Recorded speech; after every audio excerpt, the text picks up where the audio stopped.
لیے سامنے رکھوں گا. جو نگر ہے، نگر آپ کو پتہ ہے کہ جموں کشمیر اور کس طرح سے ان کی پاسنگ آؤٹ پریڈ ہوتی ہے. بسم اللہ الرحمن الرحیم. السلام علیکم ناظرین، میں بریگیڈیئر مسعود ہوں. آج ہم بات کریں گے کراکرم ہائی وے اور جگرور سکردو روڈ کے بارے میں، ان کی تاریخی حیثیت اور ان کی اہمیت کے بارے میں بات چیت ہوگی. سب سے پہلے ہم بات کرتے ہیں کراکرم ہائی وے، اور اس سے پہلے یہ ہم دیکھتے ہیں کہ آزادی سے پہلے گلگت بلتستان کا جو ریجن ہے اس کے باقی دنیا سے کس طریقے سے رابطہ تھا. گلگت سے ایک راستہ جو مقبوضہ کشمیر سے ملتا تھا وہ تھا گلگت سے بونجی، بونجی سے استور، کامری پاس سے گریز، آگے بنڈی پورہ اور بلر لیک اور سری نگر، جس کو گلگت ٹرانسپورٹ روڈ بھی کہتے تھے. بیسیکلی یہ فٹ ٹریک یا میول ٹریک تھا. اور اس کے بعد دوسرا جو راستے تھے وہ تھے سنٹرل ایشیا سے یا واغ خان سے رابطہ تھا. ایک تو راستہ جاتا تھا اپر حمزہ سے، چپرسن ویلی سے راستہ جاتا تھا مسگر سے، اور مسگر سے ہوتے ہوئے بابا گنڈی زیارت، ارشاد پاس اور واغ خان، اور واغ خان سے پھر سنٹرل ایشیا. پھر درکد یاسین سے بھی ایک راستہ، چترال، چترال سے بروگل پاس، اور اس کے بعد واغ خان کاریڈور اور سنٹرل ایشیا، اور وہیں سے پھر یہ چائنا کی طرف بھی جاتے تھے. پھر اس کے بعد ایک اور جو راستہ تھا وہ تھا وہ چائنا کے ساتھ تھا، وہ حمزہ سے کلک اور منطقہ پاس جو مسگر گاؤں کی طرف سے ہے وہاں سے جا کے اترتے تھے سنکیانگ میں، اور وہاں سے بھی راستے تھے، چاہے وہ آپ سنٹرل ایشیا میں تاجکستان کی طرف جائیں یا چین میں سنکیانگ ریجن کی طرف جائیں. سکردو سے رابطہ جو تھا گلگت کا وہ ایک راستہ تھا انڈس ریور کے ساتھ ساتھ، اور یہ بھی فٹ ٹریک تھا یا سمجھ لیں میول ٹریک تھا تو اس راستے سے. اور ایک اور راستہ جاتا تھا دیوسائی پلین سے، استور سے دیوسائی پلینز، اور اس کے بعد سکردو. ایک اور رابطہ تھا وہ جو بائر تھا. بائر شروع میں جو ارلی ڈیز میں جو انیشیل جو برٹشرز کے ریکانسنس تھے وہ جہاز آتے تھے، چھوٹے جہاز تھے، اور وہ جہاز بیسیکلی گلگت میں اس وقت ایئرپورٹ تو کوئی نہیں تھا لیکن وہاں پہ کچے ایئر فیلڈز بنے ہوئے تھے. آج کل کی جو یونیورسٹی ہے وہاں پہ یہ لینڈنگ اور ٹیک آف وہاں پہ کرتے تھے. سبسیکوینٹلی یہ جو پریزنٹ ایئرپورٹ ہے اس کو آفیشیل درجہ ملا، اور اس کے بعد 1960 میں اس کو بھی اپ گریڈ کیا گیا، اور سبسیکوینٹلی اب یہ امپروو ہو گیا ہے. اور اس میں ابھی آج کل پہلے تو ڈاکوٹا جہاز آتے تھے، بعد میں فوکر 27 تھے، اور آج کل ATR چلتا ہے، جبکہ سکردو کے لیے بوئنگ کی سروس سٹارٹ ہو چکی ہے. چلاس کو کیپچر کیا انگریزوں نے 1893 میں. اس سے پہلے 1892 میں وہ اینگلو بروشی وار میں حصہ لے چکے تھے. 1893 میں چلاس والوں نے داریل تانگیر اور کوہستان کے لوگوں کے ساتھ ان کی ایک بڑی جنگ ہوئی، اور اس کو ایک فائرس بیٹل تھی، اور اس میں انگریزوں کا اور جو ان کا فوج تھے کافی نقصان ہوا. تاہم وہ اس پہ چلاس پہ قابض ہونے میں کامیاب ہوئے تھے. انہوں نے پھر یہ بابوسر روڈ کا کنسرٹ جو تھا برٹشرز نے دیا، اور انہوں نے ایک ان کے خیال میں ایک یہ تھا کہ یہاں سے بابوسر کے راستے جو انہوں نے بنایا، ایک تو ان کا آسانی کے ساتھ رابطہ ہو سکتا وتھ فرنٹیئر ریجنز اور پنجاب کے ساتھ، اور پھر وہ یہ سمجھتے تھے یہ ان کا فلینک ہے اور یہ ایکسپوز ہے، اور یہاں سے وہ یہ بھی سمجھتے تھے کشمیر کے لیے ایزیلی یہاں سے بھی راستہ لنک ہو سکتا ہے. سو دیر فور ان کے لیے ایک امپورٹنس دی، انہوں نے یہ راستہ بیسیکلی بنایا. یہ راستے اس وقت اویلیبل تھے بیفور پارٹیشن انڈیپینڈنس میں. آفٹر انڈیپینڈنس کے بعد یہ ہوا کہ 1949 میں ایک راستہ ڈیولپ کرنے کی کوشش کی گئی جو گلگت سے چلاس تک تھا، اور پھر ایک درمیان میں پھر ایک راستہ انہوں نے پلان کیا گیا جو چلاس سے سوات کو لنک کرتا تھا، اور اس کو انڈس ویلی روڈ بھی کہتے ہیں. یہ 250 کلومیٹر کا روڈ تھا، اور اس کا سبسیکوینٹلی مقصد یہ تھا کہ سوات سے چلاس تک یہ بن جائے تو گلگت کا آلریڈی ایک ٹریک بنا ہوا تھا. اس طریقے سے انہوں نے کہا ڈاؤن کنٹری کے ساتھ ود دی مین لینڈ ایک کمیونیکیشن جو انفراسٹرکچر اسٹیبلش ہو. اور ایک تو یہ راستہ تھا، اور سیکنڈ جو راستہ اویلیبل جس سے میں نے کہا بابو سر والا تھا، اور بابو سر والا راستہ سال میں 4 مہینے کے لیے اویلیبل ہوتا تھا، کیونکہ باقی ونٹرز میں ہائی وے سنو فال کی وجہ سے پاسبلٹی نہیں تھی۔ اس کے بعد کراکروم ہائی وے کی طرف ہم آتے ہیں۔ کراکروم ہائی وے جو بیسکلی کنسیپٹ تھا 1958-59 میں یہ پلان کیا گیا، اور اس کا 1960 میں بیسکلی اس کا کنسٹرکشن کا کام سٹارٹ ہوا۔ انیشلی آرمی انجینئرز اس کام میں شامل تھے، تو اس وقت سنس ایریا میں کوئی انفراسٹرکچر کی ڈیولپمنٹ نہیں تھی، روڈز نہیں تھے، ٹریکس نہیں تھے، تو جو سولجرز تھے وہ خود انہوں نے ایکسپلوسیو کو مٹیریل کو کیری کیا، اور سبسیکوینٹلی جب بعد میں لیٹر سٹیجز میں آرمی ایویشن اس میں انوالو ہوئی، آرمی ایویشن پھر وہ سلنگ کر کے جو ایکوپمنٹ تھے ان کو آگے لے کے جاتی تھی، اور سبسیکوینٹلی پھر وہاں پہ ری اسمبل کرتے تھے ان کو۔ سو ایک بڑا لیبوریس قسم کا ایفرٹس تھی یہاں پہ، اور 1965 تک 140 کلومیٹر کے اس کا ایک سیکشن بن چکا تھا، لیکن جب وار سٹارٹ ہوئی تو جس میں جو کنسٹرکشن ورک تھا دیٹ واز سسپینڈڈ، اور وار کے بعد جب دوبارہ کام سٹارٹ ہوا تو 1966 میں FWO کا قیام عمل میں آیا، اور اس کے بعد اٹ واز ڈیسائیڈڈ کہ تھاکوٹ سے چلاس اور گلگت سے خنجراب یہ کام اس پہ دوبارہ سائملٹینیسلی سٹارٹ ہوا، اور چائنا نے اس دوران کہا کہ جی ہم لوگ خنجراب سے ہنزا تک کی جو سڑکیں ہم لوگ بنائیں گے، اور اکارڈنگلی 1968 میں یہ کام سٹارٹ ہوا، جو چائنیز نے ادھر سے سٹارٹ کیا خنجراب سے۔ اور آپ اس میں ویڈیو میں دیکھ سکتے ہیں کہ اس وقت کے سی جی جب یہ سڑک کمپلیٹ ہوئی، اس وقت کے سی جی ایس جنرل عبدالحمید اور چائنیز آفیشیل یہ اس روڈ کا انوگریٹ کر رہے ہیں after the completion of construction. یہ بڑی ہسٹورک قسم کی وہ ویڈیو ہے آف 1971 فروری کی ہے یہ وہ ہے۔ اور اے پیک ٹائم میں on the construction of Karakoram highway Pakistan army engineers کے اباؤٹ 15,000 کے قریب سولجرز اس میں انوالو تھے آل رینکس، اور چائنا کے 9 سے 11,000 کے قریب اس میں لوگ شامل تھے، اور اس میں پاکستان ایئر فورس نے بھی بڑا اپنا رول ادا کیا۔ ٹنز آف جو لوڈز تھے اس میں ایکوپمنٹ کے اور دوسرے مٹیریل کو انہوں نے گلگت تک یہاں سے لے کے گئے ہیں ڈاؤن کنٹری سے، اینڈ اباؤٹ 20,000 کی ٹرپس کی ٹرانسپورٹیشن بھی اس میں وہ انوالو ہیں۔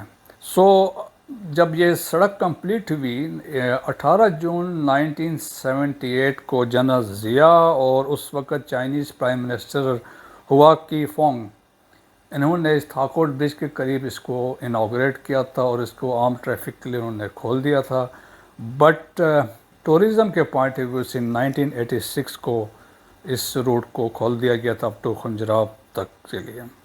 سو کراکروم ہائی وے کی کنسٹرکشن میں بیسکلی تقریباً 20 سال لگے، اور بیسکلی یہ بنی اس پرانے سلک روڈ کے اوپر ہی جو صدیوں سے ایک جو راستے ایک جو گلگت بلتستان سے گزرتا تھا اسی کے اوپر کراکروم ہائی وے بنی۔ جو ٹوٹل ڈسٹنس ہے اس کراکروم ہائی وے کا دیٹ از اباؤٹ 1300 کلومیٹرس، اس میں 1887 کلومیٹرس پاکستان میں ہے، اور 400 کے قریب 403 جو ڈسٹنس ہے that is inside Chinese Xinjiang region ہے، جو ہم سنکیانگ اس کو ہم کہہ سکتے ہیں، جو کاشگر تک سڑک جاتی ہے۔ اس میں 100 کلومیٹرس کی جو سڑک ہے وہ کوہستان میں ہے، اور 120 کلومیٹرس چلاس میں ہے، 265 کلومیٹرس گلگت ہے جہاں سے آپ سمجھ لیں دنیور سے خنجراب ٹاپ تک ہے، اور جو راستہ ہے بیسیکلی یہ پاکستان میں سٹارٹ ہوتی ہے حویلیاں سے، ایبٹ آباد، مانسہرہ، آگے پھر بشام، تھاکوٹ اور کوہستان، سازین، شتیال کے بعد گلگت بلتستان میں داخل ہوتی ہے، چلاس اور پھر جگلوٹ، اور جگلوٹ سے جا کے Gilgit short of Gilgit river Hunza کو پھر فالو کرتی ہے، اور وہاں سے ہنزا اور دین ٹو چائنا انٹر ہوتی ہے۔ اچھا، اس میں انٹرسٹنگ بات یہ ہے کہ ہنزا میں یہ 4 گلیشیئرز کے ساتھ ساتھ یہ سڑک بیسیکلی ہے۔ ایک تو اگر آپ دیکھیں گلمت گلیشیئر ہے، گلکن گلیشیئر ہے، پسو ہے، اور بطورہ گلیشیئر ہے، یہ بالکل روڈ کے ساتھ ساتھ ہیں۔ اور پھر ایک اور امپورٹنٹ چیز ہے کہ دنیا کے 3 جو سلسلے ہیں، تو آپ ہمالیہ کو بھی یہاں کو سے پاس یو پاس تھرو ہمالیہ، دین کراکروم اور ہندوکش بھی ہے. اس روڈ کے کنسٹرکشن میں تقریباً 800 پاکستانی شہید ہوئے ہیں اور 200 کے قریب چائنیز اس میں ان کی ڈیتھ ہوئی تھی. سو گلگت میں دیر is a place outskirts of Gilgit Danyor, وہاں پہ ایک سیمیٹری بنی ہوئی ہے جس میں چائنیز جو اس کنسٹرکشن میں جن کی ڈیتھ ہوئی ہے وہ وہاں پہ ان کی سیمیٹری ہے. نو ابھی یہ کراکروم ہائی وے تھی. اب ہم بات کرتے ہیں جگلور سکردو روڈ. جس طرح میں نے پہلے بات کی تھی بیفور انڈیپینڈنس، دو راستے سکردو گلگت سے جاتے تھے کہ انڈس کے ساتھ ساتھ، اور جو انڈس کے ساتھ جاتے تھے اور یہ تقریباً 12 دن لگتے تھے. اور جب جنگ آزادی کے لیے جب یہاں سے فوج آزاد فورسز گئے ہیں تو وہ بھی بائی روڈ اسی راستے سے گئی تھی، اسی ٹریک کو فالو کرتے آل along انڈس ٹو سکردو. دوسرا راستہ تھا وہ دیوسائی پلین سے تھا، اور وہ بھی اس میں یہ تھے تقریباً 8 دن لگتے تھے دیوسائی والے راستے میں. بعد میں دیوسائی والے کو جیپیبل ٹریک بنایا تو تب بھی اس دوران میں 2 دن سکردو پہنچنے میں لگتے تھے. آزادی کے بعد 1968 میں ایک جیپ ٹریک ڈیولپ کیا گیا ٹو سکردو پیڈبلڈی نے، بٹ لوگ کہتے ہیں اٹ واز ہائیلی ڈینجرس. پھر 1972 میں FW نے اس ٹریک کو امپروو کیا. پھر 1975 میں اس روڈ کو دوبارہ فردر FW نے اس کو ایکسپینڈ کیا اور اس کو ہیوی ٹریفک کے لیے قابل بنانے کی کوشش کی گئی، اور 1984 آنورڈ اس کو فردر ایکسپینشن ہوئی. پھر اس میں بسیں اور ٹرکس بھی ایزیلی چلنے لگے، بٹ سٹل دی روڈ بڑا ڈینجرس اور ڈیفیکلٹ تھا، اور اس وقت 7 سے 8 گھنٹے لگتے تھے فرام گلگت ٹو سکردو. تو میرا اس روڈ پہ ٹریول کرنے کا بڑا ایکسپیرینس ہے، کیونکہ جب میں پوسٹڈ تھا سیاچن میں تو ہم فریکوینٹلی جاتے تھے، تو اس میں ٹائم لگتا تھا، بلاکیٹس وغیرہ فریکوینٹلی ہوتی تھی. 2017 میں اس روڈ کے ایکسپینشن کا ایک پروجیکٹ پھر اپروو کیا گیا، اور that project was worth 31 billion, اور یہ پروجیکٹ 2021 کو یہ کمپلیٹ ہوا تھا اور اس کی اناگوریشن ہوئی. اور اب یہ جو پروجیکٹ ہے اس کی ایکسپینشن ہوئی ہے. پہلے یہ 3.6 میٹر وائڈ تھا، اب یہ اس کی جو وڈتھ ہے 7.3 میٹر وائڈ ہے، اور یہ بڑا زبردست قسم کا کارپیٹڈ ہیں، بریجز وغیرہ نئے بن چکے ہیں. تو یہ 163 کلومیٹر جو پہلے ہم لوگ تقریباً 8 گھنٹے میں کور کرتے تھے، اب یہاں پہ میکسیمم 3.5 گھنٹے میں آپ سکردو پہنچ سکتے ہیں.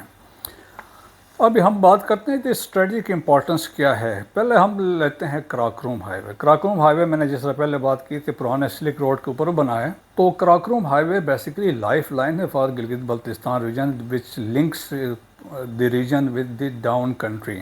ایک تو وہ ہے، پھر تمام لاجسٹک سپلائیز جو ہیں گلگت بلتستان کی اسی روڈ سے آتی ہیں، تو اس لیے اس کی امپورٹنس ہے.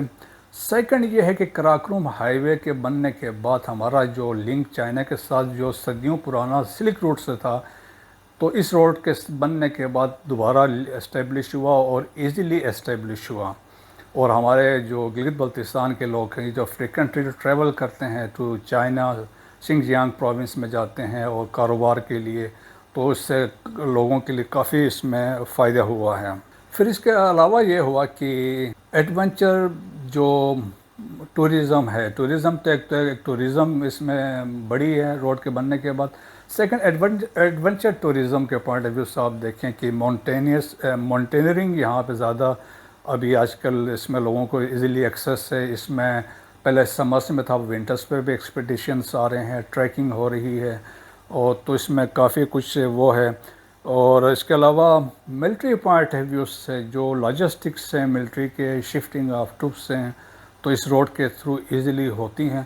تو ایک یہ بھی فیسیلیٹیشن ایک ہوئی ہے.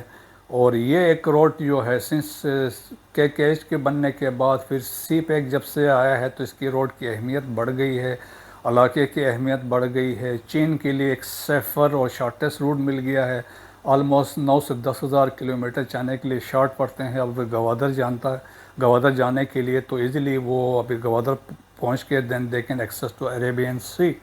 تو انڈینس کو وہ سمجھتے ہیں اس سے کہ ایک بڑا تھریٹ ہے ان کے فلینک میں بھی کہ چائنا اس میں آیا ہے، تو اس لیے وہ فریکوینٹلی آپ نے دیکھا ہوگا اس کے بارے میں پروپیگنڈا وغیرہ کرتے رہتے ہیں. اور اس سے یہ ہے کہ دیر is a possibility in future میں قراقرم ہائی وے جو ہے ہنزا والی سائٹ سے ابھی بھی دیر از اے پاسبلٹی ہے کہ واخان کے ساتھ لنک ہو جائے اور سنٹرل ایشیا کے ساتھ یہ روٹ لنک ہو سکتا ہے. تو فیوچر میں اس میں بڑے اس کے پراسپیکٹس ہیں اور لوگوں کے اس کی جب سے کیج بنا ہے پھر سی پیک کی جو ڈیولپمنٹس ہوئی ہیں تو اٹ ہیز بیکم اور it is a game changer for the people of Gilgit Baltistan. Jaglot Skardu road کی بات جب ہم کرتے ہیں تو آپ دیکھیں کہ جگلوٹ سکردو روڈ بیسکلی جب آپ پنڈی سے آتے ہیں تو جگلوٹ از اے پلیس جہاں سے بیسکلی جب یہاں پہ ریور گلگت اور ریور انڈس ملتے ہیں یہاں سے if you turn right along Indus river یہ وہ روڈ ہے جو آپ کو لے کے سکردو یہ روڈ پہنچے گی. تو اس روڈ کی یہ ہے کہ یہ road is life line for the people of Baltistan region. پہلے تو میں نے بتایا تھا کہ روڈ بڑا مشکل تھا ڈیفیکلٹیز تھی. جب سے یہ روڈ ابھی امپروو ہو گئی ہے تو اس میں تو ابھی آسانی کے ساتھ ہے. پھر اس میں جس طرح میں نے بتایا کہ ٹورزم ہے اور میکسیمم جو ماؤنٹینئرنگ ہب ہے دیٹ از بلتستان تو وہ بھی اس میں فیسیلیٹیشن ابھی اس میں ہو رہی ہے. تو پھر اوپر سے military part of view is very important کہ آرمی کی لاجسٹکس ہیں دوسری چیزیں ہیں شفٹنگ آف ٹروپس ہیں تو وہ اسی راستے سے ہوتی ہیں کیونکہ آگے ڈپلائمنٹ ہے سیاچین میں ڈپلائمنٹ ہے انڈس ویلی میں ہے شیوک ویلی میں ہے تو اس حساب سے بھی یہ بڑا یہ روڈ امپورٹنٹ ہے. تو اس لحاظ سے یہ دونوں روڈ جو ہیں قراقرم ہائی وے ہے اور جو جگلوٹ سکردو روڈ ہے دونوں امپورٹنس ہے گلگت بلتستان کی ڈیولپ میں اکنامک پراسپیرٹی میں اور from security a defence point of view سے یہ بہت اچھی ایک ڈیولپمنٹ ہے ریجن کے لیے. اور آگے بھی جو لنک روڈس ہیں جو پاکستان آرمی کے بدولت بنے ہوئے ریجن میں تو وہ بھی ایک پراسپیرٹی کے لیے ایک سنگ میل کی حیثیت رکھتے ہیں. امید ہے آج کا ویلاگ آپ کو پسند آیا ہوگا. ویلاگ دیکھنے کا شکریہ. پاک فوج زندہ باد. پاکستان پائندہ باد.